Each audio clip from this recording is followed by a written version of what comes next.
Ladies and gentlemen, welcome to Hero Movie Podcast, your greatest source for superhero movie discussion in the multiverse. I'm your host, Adam Portress, and joining me today, he wishes he was half the father Jamie Kennedy is, Sweet Sean Kovacs from the internet. This week I saw a movie that's the third best movie I've ever seen about a dog trying to murder a baby. And he's twice the dog that Otis is, Bruce Leslie. I'm a prickly pear, and take that, Hiddleston. Welcome back, everybody. This week, we are checking out Son of the Mask. We covered The Mask with Jim Carrey on this podcast way back. How long ago? 4 years ago. 4 years ago. So you looked. Okay, good. Because I wouldn't do the work. But 4 years ago, we did that, and we were, even then, we were like, when are we going to do the Son of the Mask? And then, better heads prevailed for 4 years, and we decided to skip past it. But the day has finally come. The reckoning will ensue. We will be talking Son of the Mask from 2005. And though it is from 2005, it will remind you of 1997 like you've never, you're not kidding. Holy you are moly. not kidding. But we'll get into all that good kind of stuff. But before we do want to say a big thank you to those who support us over at patreon.com/HMP. Doesn't matter what level you support at. You get pre-show, post-show, and, of course, the Dinger Zone. This week's Dinger Zone, we talk about all the Disney Plus announcements from your Marvels and Star Wars and all that kind of good stuff. And we talk all kinds of crazy things over there in the Dinger Zone, so check all of that out. This week, we've got a new person over at the Patreon coming in at that $5 level. We have Curtis Neenum. I hope I'm saying that correctly there, Curtis, but don't worry, we're getting rid of your old name and we're getting you a brand new one. Sean, what do we got for Curtis? Curtis, you have the easiest name in the world to make an HMP nickname with, and I'm sure that other people have called you this before, and I don't care. It is my favorite nickname of all time. Your HMP nickname is Dirty Curtis. Dirty Curtis it is. I think I went to school with a Dirty Curtis in film school, but that's, that's how it works. Dirty Curtis is the best nickname ever. Yeah, I mean, you don't trust him around your girl, but it's a great nickname for sure. I thought you were going to go with a Hal Needham kind of angle. I'm trying to wonder if Sean knows who that is off the top of his head. I know who Hal Needham is. Okay. I've worked with Hal Needham. Is that right? We at the Cracker Factory. Ixnay on the Urkway. We'll sorry. It's Ixnay on the Urklay, everybody. So if you would like to be like Dirty Curtis and all the other fine people over at patreon.com/HMP, sign up today. Again, make it however big or small, whatever it means to you. If this show disappeared, what would you pay to get us back for the next month? That's what we'd like you to just put down in a dollar form, send it to us that way, and get yourself some bonus content in the same breath. It couldn't hurt you too much there. So let's get into it, boys. Here is the trailer for The Son of the Mask. It's been sleeping soundly for over a decade. Now, this unforgettable legend that was created by the gods is returning to once again change the face of mischief.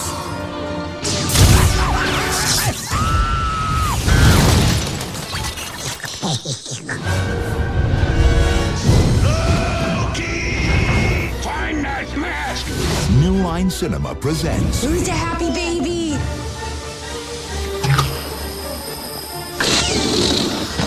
the next generation of mischief. Mommy. You said mama. Well, can you say dad? Mother. How are you and Albie doing? Our son is bouncing off the walls. From the director of Cats and Dogs. I am Loki, god of mischief. Give me my mask. I think my dog ate it.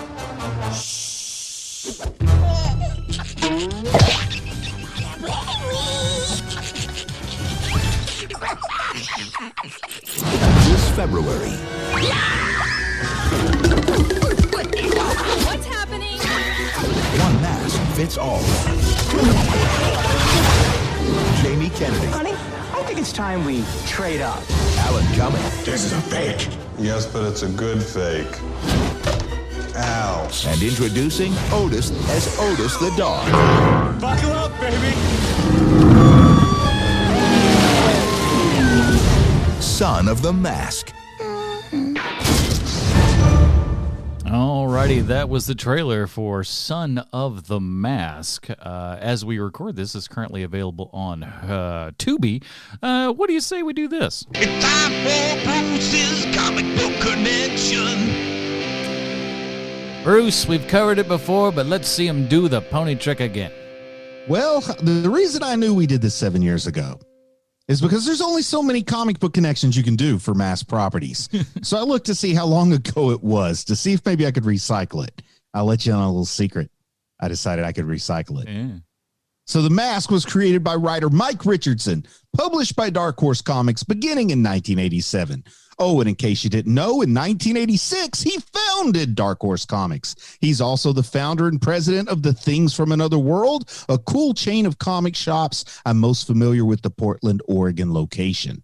Now, according to Wikipedia, he owns a landscaping company that netted $2.75 million a year. And I swear this is a direct quote from Wikipedia. Excellent customer service. Is this a Wikipedia era or another case of some guys have all the luck? I mean, what are the chances of both creating a memorable comic book character and a seven-figure landscaping company? I'd be happy with either of those things, yet I have neither. I'm just going to tell you right now that I don't believe for a minute that he owns a landscaping company. There, I've said it. So back to The Mask. The Mask has had several incarnations in the comics. In all versions, the story initially revolves around a magical mask which gives any wearer limitless power and an altered appearance, characterized by a large set of teeth and a green head. The mask affects the personality of the wearer by removing all personal social inhibitions, causing the wearer to become insane. Take note, the mask doesn't simply make people wacky or goofy. It makes them genuinely insane. Richardson credits a number of inspirations: the Joker and Steve Ditko's Creeper, as well as Dr. Jekyll and Mr. Hyde. In the original comic stories, characters who wore the mask would become dangerous and cruel anti-heroes at best, or villains at worst, with ultra-violent tendencies. And it's probably worthwhile to note that the movie was originally pitched as a horror movie, and that the director is known from Nightmare on Elm Street 3. I think it's not too much of a leap to see how the Mask could be a latter-day Freddy Krueger type of character. The title of the comic book originally referred to the mask itself and not the character it unleashed. In early stories, the character was referred to as Big Head, much like Todd and the Monsters. It was not until the films and not until the television series that the character became known as the Mask. It's also important to note that one hallmark of the Mask comics has been graphic violence. It all starts in an antique shop where an erotic man named Stanley Ipkiss shops for a gift to give his girlfriend, Kathy.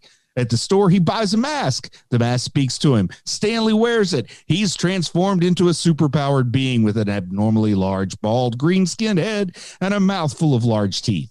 After exploring his new abilities, Ipkiss goes on a rampage, taking revenge on those with whom he's had a grudge. He's my kind of guy. He becomes verbally abusive towards Kathy. She kicks him out, but keeps the mask since it was a gift. Later, Stan breaks into her apartment to steal it, but she puts it on and she kills him. That's what happened there. And I don't know. There's a whole lot of stuff here. I used to write way too much in these things. But the mask hasn't been limited to Dark Horse Comics either. In 2000, the Joker got his hands on the mask, and it was every bit as bad as one would think. In 1997, Lobo was hired to find the ultimate Bastich, which turned out to be the mask. At one point, Stanley returns from the dead as a zombie Big Head, but then the popularity of the mask as a Looney Tunes type character led to what was a slow demise to the comic character. And I've written this 4 years ago, and it was prescient. Oh, well, we'll always have Son of the Mask to honor its memory. Doesn't Jamie Kennedy have a way of leaving a skid mark? I mean, a mark on all his projects. There you go, guys. Can you feel the effort I put into that one? Yeah. You know, the cool thing about the Mask comic book is that the character, for the most part, everybody who puts on the mask ends up dying in the end. Yeah. At least in that original run, you know, like I want to say that there was like 5 different stories that the mask had. And in all 5 of those stories, the main character of the person who finds the mask ends up dead at the end. And it's a really cool kind of like, it's almost like an anthology because you're not following the same person. And so it takes on all these different. In a strange way compared to the Crow, because it's always a different Crow. Yes. Or the short-lived ABC series Gun. That's a also that's a super always a deep different crow. reference. Yeah. Man, all those gun fans. Yeah, the gun was big. Well, if that comic connection wasn't enough for you, let me sell everybody on this sequel that everybody wanted, but nobody asked for. We got Jamie Kennedy sleepwalking through a performance like no one you've ever seen before. Alan Cumming looking like a 1999 scene kid. We got Cal Penn doing the type of characters he says he doesn't like playing, so hopefully this paid him well. Stephen Wright being slightly less sleepy than usual. Bob Hoskins in his most embarrassing role since his turn as Mario in the Super Mario Brothers movie. And Trailer Howard, the only one giving 100% in this movie. Don't believe me? She made me believe she actually loves Jamie Kennedy. We've also got an animated baby that makes that Ally McBeal baby look like the total loser that it actually is. We've got an animated dog that has so many scenes you'll think he was much easier to work with than Jamie Kennedy.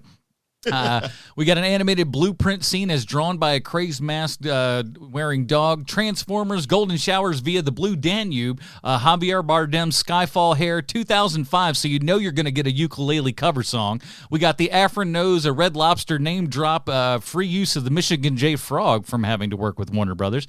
We got kidnapping, crotch biting, farting, spinning, slamming, overdubbing, giant hammer smashing, spousal abuse, a shootout with a baby, Super Twister, a ransom reference, Hot Wheels car with asphalt track, a boxing match, all put into a blender by director Lawrence Gutterman, which isn't a made-up name. This movie has everything. So before we get into it, because there's two big things, two big questions I have. One is, Adam, why did you choose this? It was available on Tubi. Okay, so that's the only reason, because you were Just like, about. oh, there is a sequel to The Mask, we should do it. Okay, and that's perfectly valid. Yeah. I'm not gonna besmirch you for that. The second thing is, do either of you know who Damon Harriman is? I do not. No. The actor Damon Harriman. So you've seen him at least one time, I know. He played Charles Manson in Once Upon a Time in Hollywood. Cool. And he also played Charles Manson in the second season of Mindhunter. Yeah. Cool. Seen He's both great. of those. Same Talk guy. about typecast. Same guy. That guy shows up in Son of the Mask. And I couldn't believe it when I saw him, because it's when they're at his animation studio thing that it works unlike anything I've ever seen before, where everyone's like hanging out, sort of like it's like a computer company. What Hollywood wants you to think of working at a computer company is like. It's like that. And he literally, it's the day after Jamie Kennedy wears the mask at the party, and he comes running down the hallway and he goes, "Oh man, great job at that party. See ya," and takes off. And I was like, that is the dude who played Charles Manson twice. I love it when stuff like that happens. Didn't the guy who played Hilter in Preacher also play Hitler in something? Yeah, I think he was a previous Hitler alum. Yeah, some things are worse than others to be typecast as. Well, speaking of worse than others, so let's talk about the fact that what you said at the top of the show here, Adam, which is that you said that Jamie Kennedy is sleepwalking through this performance, and I don't think that's what this is. It's worse. I don't maybe. think he's sleepwalking. No, man. I think he's okay. You guys know I admire something where somebody tries really, really hard, and then like you feel like somebody pulled him aside and said, "Look, you got something good here. Just don't try so hard." But what they hear is try harder. Yeah. That's this movie. Yes. That is this movie. And it works for me in a disastrous type of way. The two things that this movie has going against it is, one, Lawrence Gutterman, and the director of this movie, and two, they have about a half hour's worth of material that they're putting into a feature-length motion picture. Mm-hmm. That is a massive problem, because at the top of this movie, I was kind of surprised with how much I was liking it. And I think the reason why I was liking it so much is because there was a whole lot more of Alan Cumming at the top of this movie. And Alan Cumming is, I can watch him do anything, but I love him as Loki. I think he is great in this movie. He is way better than this movie has any right to be in this movie. And so you have this guy who is an airy sky panel style light where like just all like everything is illuminating off of him. And then you bring in Jamie Kennedy, who's basically the flashlight on your phone. Yeah, a wet dish rag. Yeah. And it just completely brings everything to a complete stop. Oh man, I read an actual quote from Jamie Kennedy that said he had just come off of Malibu's Most Wanted, so he was a hot commodity and had lots of control over this project. Well, what I think I know about this movie, because I might be wrong, but the way that I've heard it is that Jamie Kennedy was supposed to be a side character in this movie. And what ended up happening is that whatever the plan was originally, because Jim Carrey was never going to do the sequel to this. Right. So the lore is that they offered him this sequel and everything, but after Ace Ventura 2, he was kind of on that, I'm not going to go back to any more of my characters kind of thing, which was a smart move for him. And frankly, his career got better on account of it. Yes. And so, Jamie Kennedy kind of, the way I hear it is that he kind of got thrown into the lead of this movie that he was never supposed to be the lead of. And so he, instead of doing what I think most people would do, which is, oh, no, this isn't what we talked about. He was like, yes, I am exactly like Jim Carrey. And so you get this performance from him that is both bizarre, like bewildering at times. He's in a different movie. When he puts on the mask, what is that? What is that? Now, one thing I gotta say, guys, and sometimes I just get way off base, but when he puts on the mask, it felt to me like he kind of turns into Breckenmeyer a little bit. He kind of looks like Breckenmeyer now that I think about it. He wishes he was Breckenmeyer. Yeah, Breckenmeyer would have been funnier. He's terrible with the mask on, but like as the dad who's losing his marbles, like his dead fish delivery kind of works for that. It's okay. Like later in the movie when he's supposed to be sleep deprived and losing touch with reality, then it works. But like I don't think it's working on purpose. He should have been the Al Pacino role in Insomnia. I can't get to sleep at night. I so sunny. I think that there's two massive problems with Jamie Kennedy. One is that he does not hold your attention at all, and putting him as the lead of your movie, especially something that he has no skin in the game on, is a very, very poor idea. The second thing is that Jamie Kennedy goes into this thing, and what I can't figure out, okay, when he's got the mask on. So first, his regular delivery as the mask. What is that? Is he supposed to be cool, or is he supposed to be like a wink, like, huh? See, like this is, I know this is dopey, and I can't tell because I can't remember if this is awesome in 2004. Is this a cool person in 2004? No, definitely so not. here's now that leads me into this, because this is what I read that was purportedly something that was going on at the time. This movie, I believe, was shot in Australia. Right. Now, to my understanding, Jamie Kennedy was none too pleased with going to Australia on account of people did not recognize him and know who he was.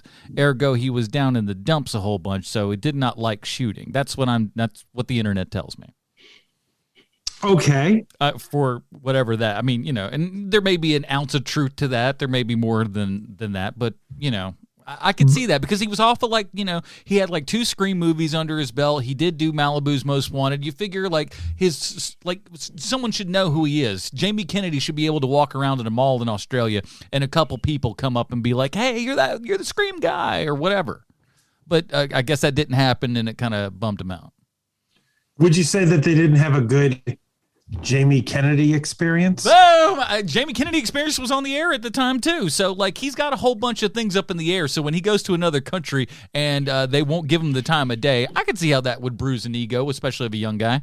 But is he supposed to be cool as the Mask? No, I don't think he is, man. Okay, I don't.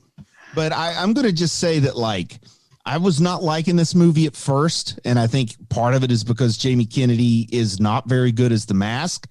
But you can call Jamie Kennedy the lead of the movie, but he is not the lead of the story. This story is about the dog, the baby, Loki. It's about Odin. It might even be a little bit more about Stephen Wright and Cal Penn than it is about Tex Avery here. But it's not supposed to be. I mean, that's okay, because I found myself loving whatever mess this was once I got past the first. Like when he's introduced as the Mask, he goes into the party and he goes straight to a musical number.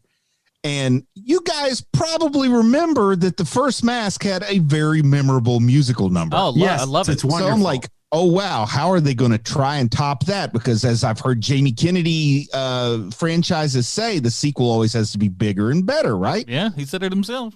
And he jumps up on stage and he starts rapping and like not really good. That musical and then he does number like intentionally bad country western music, and it's like, man, this is how they try to outdo the incredible like orchestral swing number from the first movie.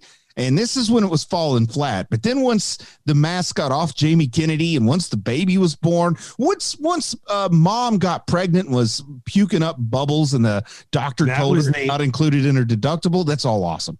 There is one point to that dance number though that is awesome, and a total missed opportunity. So they probably should never have put it in the first place. But when Jamie Kennedy's mask turns into Neil Diamond.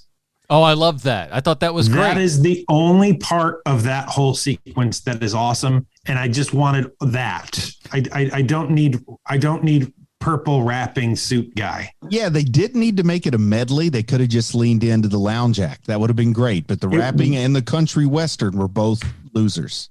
The Neil Diamond thing, if he was just Neil Diamond the whole time, I don't think that a lot of Jamie Kennedy's mask performance would have ended up on the cutting room floor, which is totally what I think happened. I think there's a lot that is missing from this movie because of the performance of Jamie Kennedy.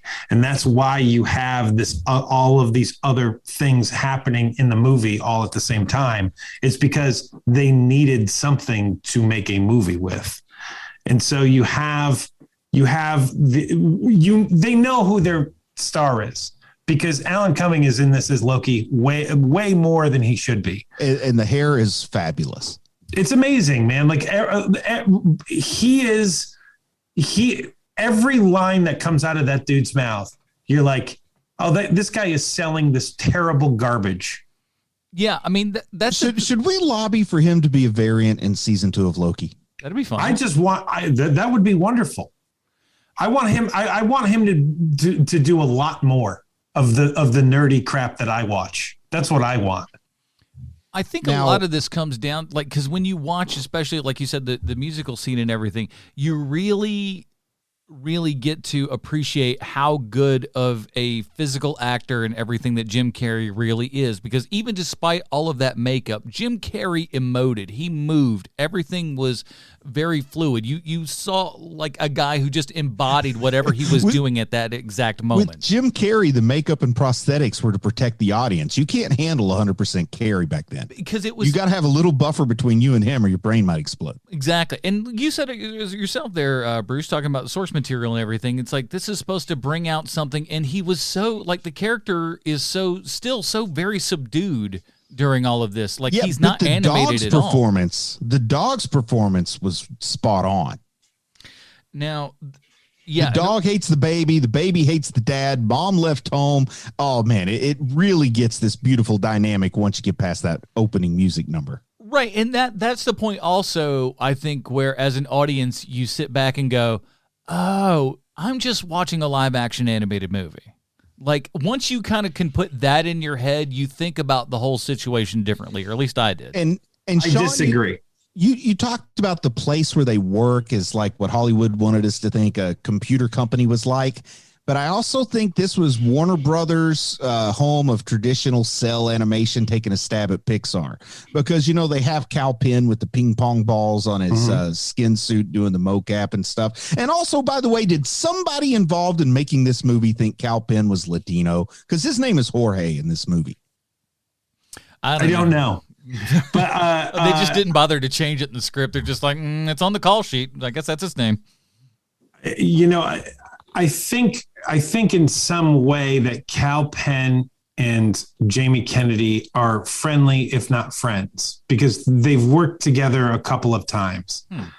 And so I think that might be Jamie Kennedy's doing, bringing in Kal Penn. That's just a guess from me. But I totally disagree with you, Bruce. The first 10 minutes where the baby and the dog are going after each other, that's great. It's that it continues for another 45 minutes. let's be generous and say the next 2 days. How about like all the stuff where the baby wants to torture the dad? The baby wants to kill the dad, the dog. I mean, when the baby suddenly had 5 or 6 different urine streams at once, I was just impressed. That was very, very artistic to me. No. I was eating lunch then, and I was just like, oh, great. Was I the only one who nearly blacked out from laughter watching some of this? Yes. And you may be the only person ever to laugh at this. No, there has to be somebody else who says this is a hilarious movie. Jamie Kennedy and you. I did very often just kind of, half slack-jawed going like, what am I watching? What is going on? It is really incredible. It's a beautiful disaster. You see, there is so much happening and just so much wasted money happening. And there's a lot of times when I'm not laughing at the story, I'm laughing at the movie. I'm like, They spent $80 million in this. like they're like, man, this movie's awful. What should we do? How about more of the same? Hey, that's the biggest thing. Yeah. The one thing I can say to this movie's credit is that they do go for it. And 100%. There's no half measure with this movie. And that is the one thing, the one of 2 things I can say to recommend it.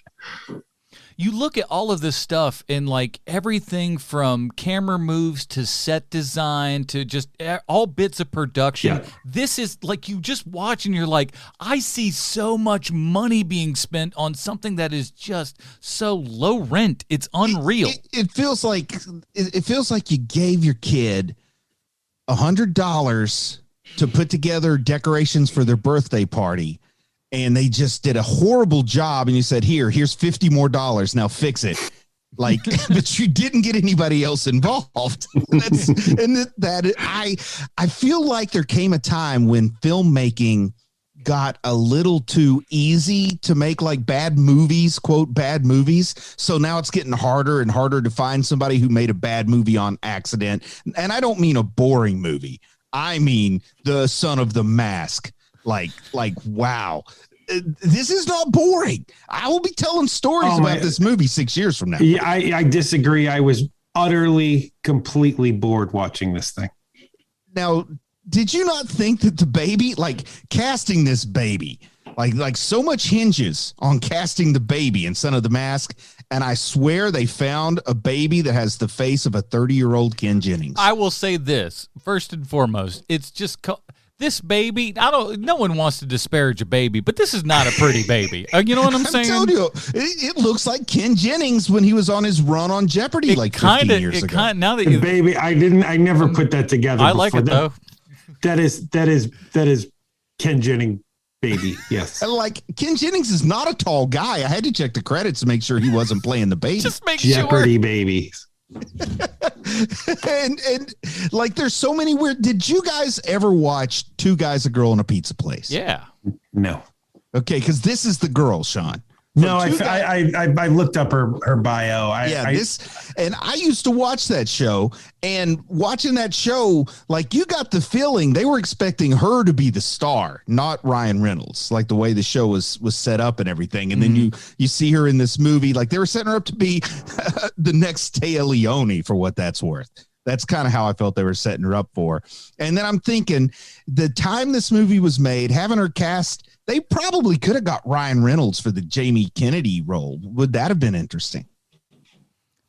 I mean, at least you'd had more than one character coming out of the gate. You know what I mean? Yeah. I feel like he could Deadpool style. He could do. But the problem things. is, Ryan Reynolds would be great as the Mask, but anything outside of the Mask, I don't believe that man is down on his luck. You know what I mean? Like, that is not. Yeah. A little too handsome. Yeah. Yes. Yes, that's true. He shows up at work, he gets a promotion before they even ask him what job. Same time, I mean, as Stanley Ipkiss, Jim Carrey, not a bad looking dude. No, not at all. Yeah, but he can make himself look quorky and he can funny. ugly Come himself on. up. Yeah, you've seen Dumb and Dumber. That guy wasn't pulling when he went out to the club. but yeah, man, it's like that John Hamm character from 30 Rock. That's Ryan Reynolds' life. But she's really great. I think that she's like a solid actress. I hate it that her career maybe it did go somewhere, and I didn't know she's about a monk. it. She has all the money in the world. That show some, lasted for okay, 20 she got some syndication years. money, boy. Ever watched an episode of Monk, so I didn't know she was on that. Is it any good? It's great. And Tony Shalhoub is a treasure, and you should watch that show. It's great. Yeah, I mainly know Tony Shalhoub as that weird alien thing from that one Alien franchise. He is an amazing actor, and actually I love him in The Marvelous Mrs. Maisel. He's literally good in every single thing he's ever done, even in the terrible movies that he had to be in the beginning. Even in 13 Ghosts, he's great. My Tony Shalhoub is in Wings or something that like was that. That was what I was saying. My Tony Shalhoub is Wings. Tony Shalhoub. Tony Shalhoub is amazing in everything he's ever been in. Yeah, good for him, man. Good for him. I've not been amazing in many things. Too bad the rest of the cast can't stay the same. Oh, except for the only returning cast member, Ben Stein. Yeah, and Ben Stein is like, I mean, come on. Ben Stein is Ben Stein. They got him for a day, and they're like, look, if you expect anything other than Ben Stein. We connected the movies together with this guy that we clearly got for, next to no money. He'll come in, do his little role. He probably just dressed himself and everything. Just come in and what you wear.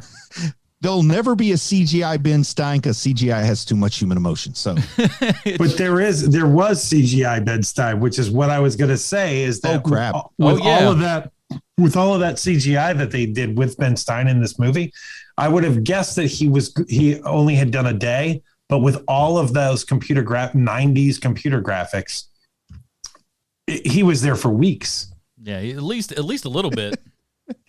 Now, with the first movie, do you remember the dog's name in the first movie? I thought it was Stanley, but I could be. No, that's his name. Stanley was Jim Carrey, yeah. Yeah, I don't remember. Eddie? The dog's name in the first movie was Milo. Biscuit. Milo. And Milo is Otis. That's hilarious.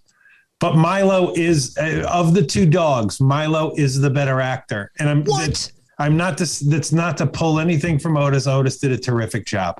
But the dog in the first Mask movie is one of the best animal actors I've ever seen. Is he the dog from Frasier? I don't know, but he is an amazing actor. That dog can give you double takes. That dog can give you a bunch of different things that most actors can't do. That Jamie Kennedy was having trouble doing. The dog in the first Mask movie was pulling off tremendously.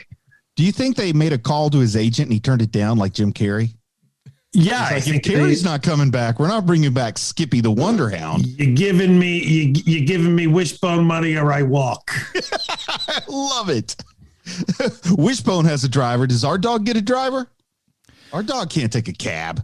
Now, I think, speaking of Wishbone and stuff like that, though, this director came off of his previous movie, Cats and Dogs, which I had forgotten was a movie. And then I watched the trailer for it. I'm like, holy crap, I totally remember the trailers for these things coming out. It looks so bad. Didn't that have a sequel too? Yeah, I do remember. Like Cats versus Dogs? We might be getting into that director's whole oeuvre. at the end of this episode. It sounds like it could have been great for that podcast I used to listen to, Dog Eat Pod. I tell you though, I watched the trailer for Cats and Dogs. It looks better than this movie. It kind of looks like it might be a little bit of fun in comparison to Son of the Mask. It's like it's that Son of the Mask was pretty fun for me. Cats and Dogs I saw, and it was nowhere near as much fun. I don't as know, Son of that the little Mask for fluffy me. cat with his it's good for me. I'll take it. But no, the movie. Am I remembering correctly that the cat is the bad guy, right? And the dogs Yes. are trying to. Yeah, and That's Rule Dogs Drool. That came from that movie. And the cat's name is Pussy Galore. That's the sequel. So Seriously, that's the sequel, Rise of Pussy Galore. Oh, that's right. Now yes, now that I do remember You thought I was making one of my corny, ham-fisted jokes, and I was really. The world is a dad joke. We are in the dad joke simulation. That's where we're living. So what's the cat's name in the first movie? I think it's Blofeld Fluffy Pants or something. Boy, I am checking this just because if you are correct on this, I will There's have to no way murder that you. cat's name is Blofeld Fluffy Pants. That one I did just make up. I thought, I have some goodwill. I can sell them on this one. Fluffy Pants is a good name for a cat. Especially like the it would be the conceit is that the horribly evil, murderous cat has a name like Tinkerbell. Like that's just how that stuff goes. Yeah, that feels like some real Pets vibes right there. The movie Pets. Yeah. I don't know that the movie does have Alec Baldwin, Tobey Maguire, Jeff Goldblum. Oh man, that's where that budget went. What a weird cast. I don't know.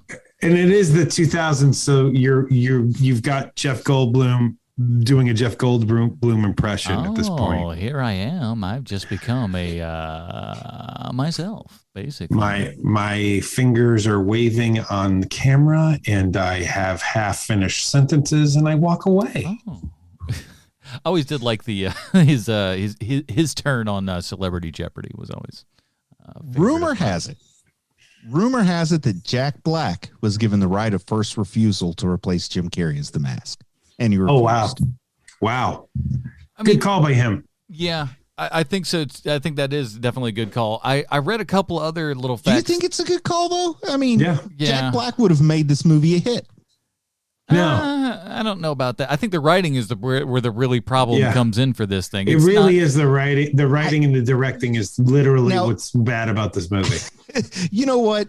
It wouldn't have been so bad. It's awesome, probably with Jack Black, but I don't know how much of the writing and directing is writing and directing around the limitations of Jamie Kennedy.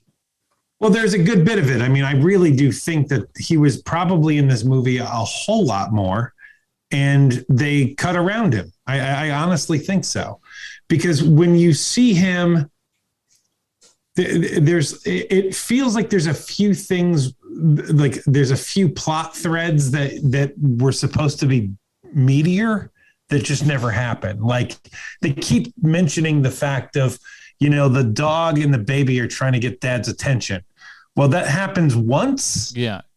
Like it seems like that probably happened a whole lot more, and they just cut all that because it's Jamie Kennedy. I'll tell you one thing I really thought they were going to do, and they didn't go this direction. But at the end, with the big confrontation with Loki and the babies being held prisoner and just knowing sort of the nature of things and how vicious a mom can get when her baby's threatened, I fully expected the Mask to wind up on the girl from Two Guys, a Girl, and a Pizza Place at the end. I would like to know why. I would like to know why that mask does not end up on that lady. Particularly with Kathy from the comics getting the mask, I thought, there's source material to lean on, and that never happened, which maybe Jamie Kennedy refused to allow it to happen. I don't know. Or she was just like, listen, I'm in this thing. You should just count your lucky stars.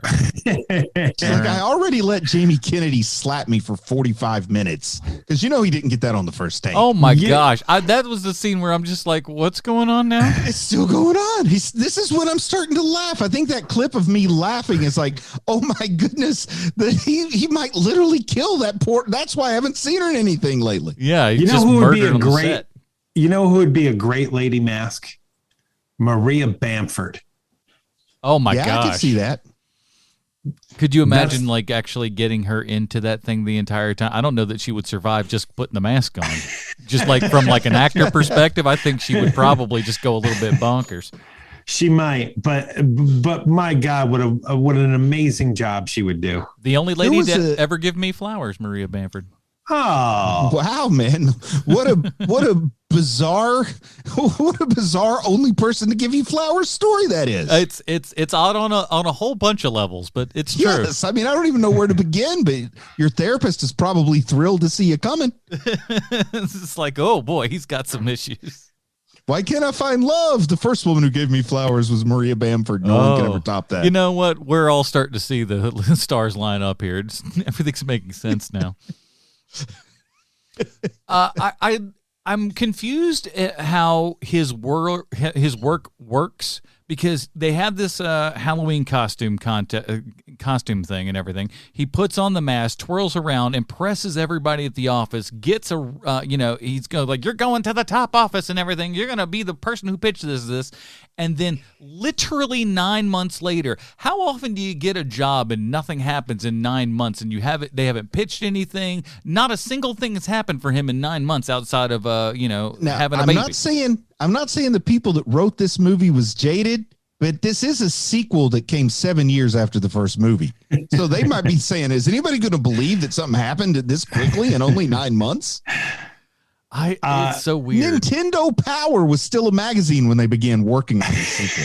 I'm not lying. There was a contest in Nintendo Power, and the kid who won the contest was supposed to be in The Mask 2, starring Jim Carrey. And when Jim Carrey said he wouldn't make The Mask 2, Nintendo Power sent the kid $5,000 and said, "We might be cruel, but we're not going to make you be in a movie." That's not Kennedy. That isn't true at all, because the kid won, and it's Jamie Kennedy, and he's the one who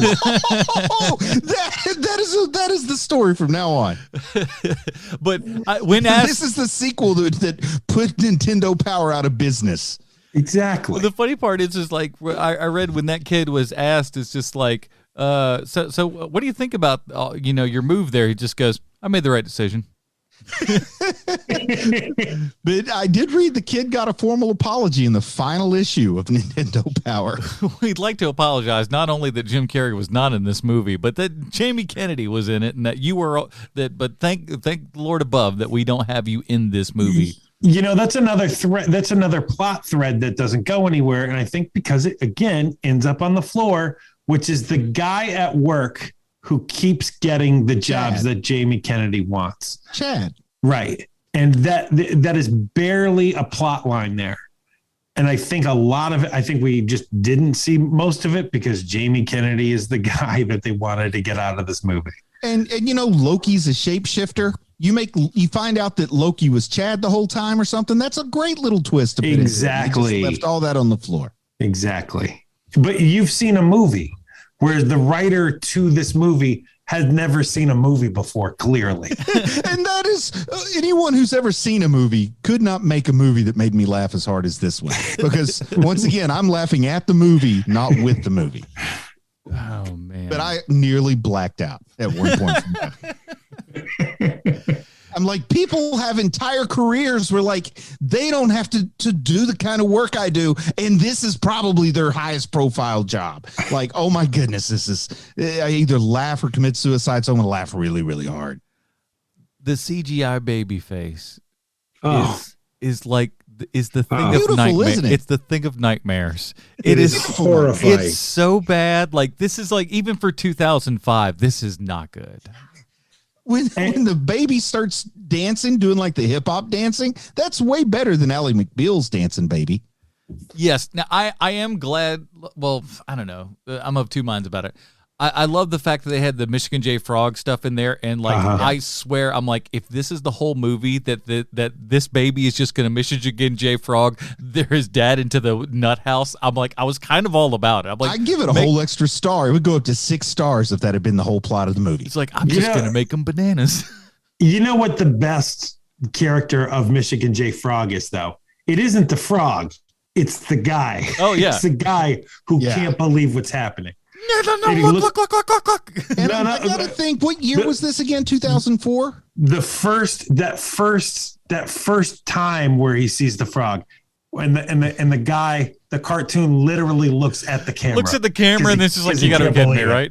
And the cigarette goes from straight to down. And he looks over at the camera. Come on, get out of here. Get out of here. Now, was this movie 2004, 2005? Is that what we said? Yeah. So this is like, I wouldn't say it's peak WB, but it's when WB really, really needs to raise their awareness, because we're not that far away from the creation of the CW, which was the kind of the failure of the WB, and their mascot was Michigan J. Frog. Were they counting on Son of the Mask to save their network? Yes. Let's say yes. Yes. Did it work?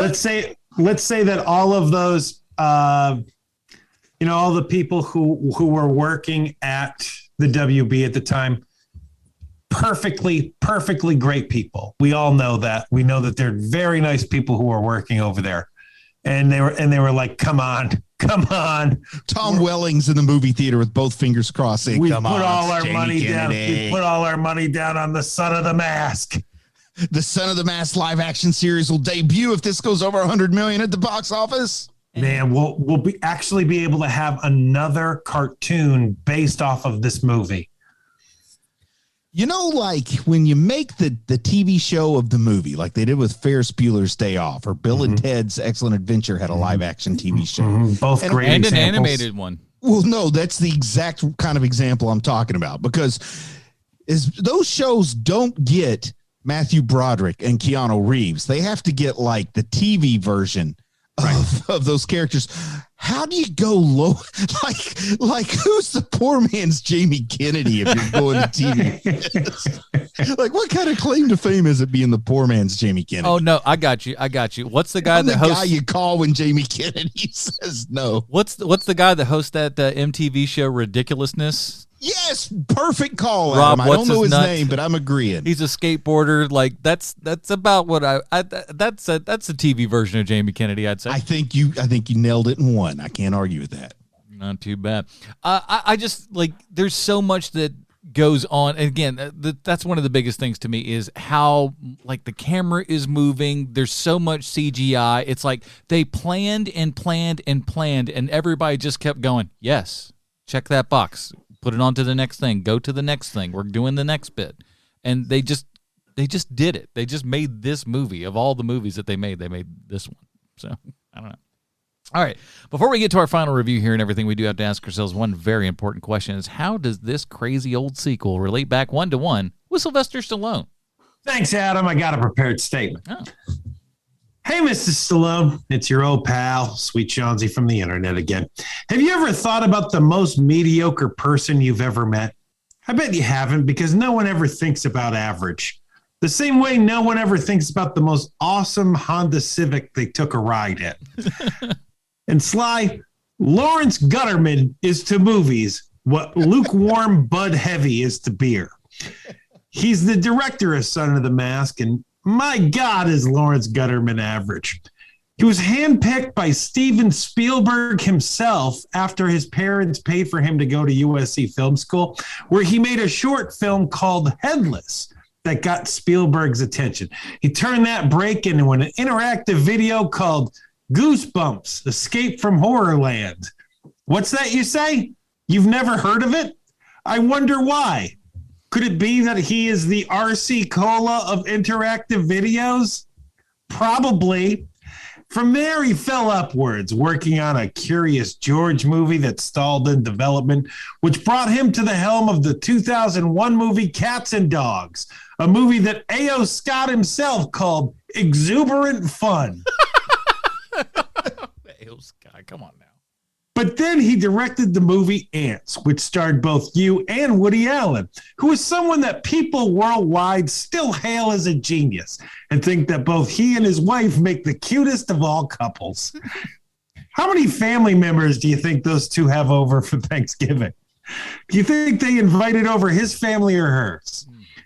Can you call Ants a success? The reason why I ask, Sly, is because depending on how you look at it, Lawrence Gutterman was either rewarded or punished by being the guy who directed Son of the Mask.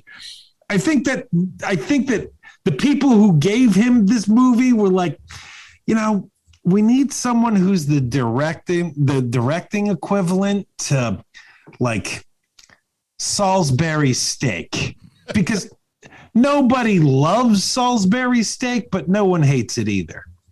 And there it is, Mr. Stallone. This week's Stallone connection is the human equivalent to banquet brand chicken nuggets. Ooh. Lawrence Gutterman. I'll try to do better next week. Your pal, Sweet Chauncey from the internet. I wasn't sure. It was a very pregnant pause. He's gone to the Bill Shatner School of Podcasting, and he's come. So what are the chances that the astronaut that flew the rocket ship with Bill Shatner on it would die before Bill Shatner did? Is that what happened? Yeah, poor guy was like he was flying a jet and the jet crashed or something, but very sad thing. But I mean, what did that happen today? What are the chances? No, it happened like 2 days ago. But my Lord. For a second, I thought that you were just like, oh, somebody died on re-entry and we didn't talk about it. We're just like, Bill's back. No. It was the guy who was on the whatever you call those spaceships that the private companies make these days. They're not shuttles, rockets. Well, maybe? if it's the one that Bezos made, it's the one that looks like a. Yeah, we know what it looks like. We know.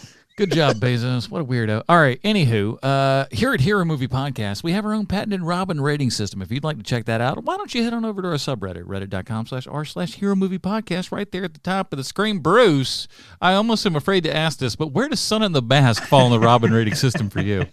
This is the absolute best bad movie we've ever watched. Okay, like just think how $40 million would change your life. Any of the three of us, $40 million is life-changing money.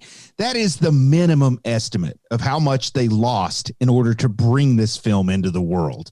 And all I can do is sit and think $40 million that could have been spent better was not, so that I could see this baby doing some hip hop dancing while the dog tries to kill the baby. Jamie Kennedy's getting peed on in every direction imaginable. He's beating up a woman for some reason. And then Loki is like the son of Mario. And I laughed and laughed, and I'm not laughing at the jokes they're making, but I'm laughing at the jokes they don't make. And that is something that's hard for me to find. So it's like, what I'm trying to say is I want everybody who hasn't seen this movie to watch it. Like, if you have not seen The Son of the Mask, you need to see it. Now, it's not good, but I want you to watch it. It's like a statue of Dick Grayson, but you scrape off the paint and realize it's made out of turds. Like, can I give this like a turd-filled Dick Grayson? Like, it is not a good movie, but it is the best bad movie I've ever seen for this podcast. A turd-based, say Dick Grayson. Dick Grayson. Okay. A turd-filled Dick Grayson. What a 8 years, guys. You don't get that kind of stuff from Richard Roper or whatever his name is. A.O. Scott can sit and spin. We got a better system over here, Sean. Take that, Gene Shalit. Exuberant fun. Man, I don't know how to judge this. Stephanie Brown. I like a couple of things about this movie, but for the most part, this is tepid tap water. This thing, it's made by people who don't know better. They think they're doing a great job, and we all have to suffer. So for me, it's a Stephanie Brown. Yeah, for me, I was Stephanie Brown as well, just on it because it's not unbelievably awful, but it is certainly not good. I will say that we will never have that conversation of, did we see that? No, because we'll have definitely remembered seeing yes. This. It is indelible on the mind after you do see it, because I do have to say that, yes. There's not something you'll walk away from, because this is not exactly what we'll call a subtle film by any stretch of the imagination. Yeah, this is like every other movie, only more so. Yeah, just turn it up and just let it happen and see what goes.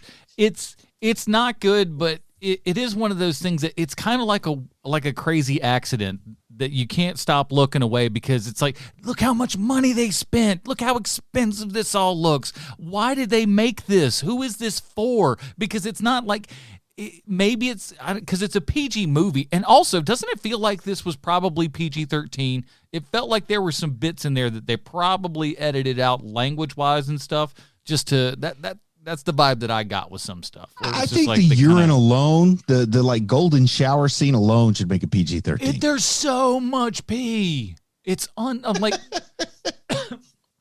gallons upon gallons. Just gonna say it. I'm gonna say it right now. If he was peeing on a girl, it would have been R. Oh, that's for sure.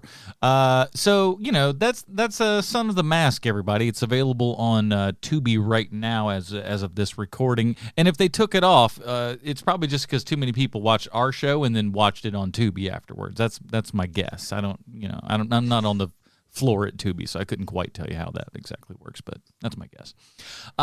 So next, we'll talk about what we're doing here next week in just a moment. Until then, Bruce, where can we find more of your work on the internet? I'm still having a whole lot of fun over on YouTube, youtube.com/C/Bruce Leslie. I've even got my own Patreon going now. Got like 40 folks over on the Patreon, so that's kind of fun. Just cranking out my anime reactions and reviews and trying to get everything squared away for when some brand new Attack on Titan stuff comes out January 9th. Heck yeah. Sean, what else? If you have stuck around to the end of our episode about the Son of the Mask, you know where to find us. Touche. That is very true. But just as a quick reminder for you that have stuck around this long, we got Hawkeye coming up, everybody. And so we're going to be doing another Marvel 30 questions. So check out Marvel 30 questions. Just type in 30 questions and you'll see all the podcasts come up wherever you find finer podcasts. So do check all of that kind of good stuff out. You know, Adam, you should put up the Dinger Zone into the Marvel 30 questions feed as like a new episode just to get that all started. Yeah, I think we could do that. Yeah. And of course, that'll do it for this episode, everybody. Next week, we're going to be talking Ghostbusters Afterlife. Talk about sequels having a holy crap! That's next week. That is next week, my friend. Wow. So get your Paul Rudd action on and go see some Ghostbusters. I'm excited for it, especially after the last Ghostbusters, which wasn't as awful as everyone wanted to make it out to be, but it certainly just wasn't not great. Funny. Yeah, I mean that's the problem is that like it's an okay movie. It's just not funny. So hopefully we'll have a good time with Ghostbusters Afterlife next week. That'll do it, everybody. Join us next week for Ghostbusters Afterlife. We're Sweet Sean's Kovacs from the internet. Bruce Leslie, I'm Adam Portress. Stay super, everybody. Bye, Marty and Evie.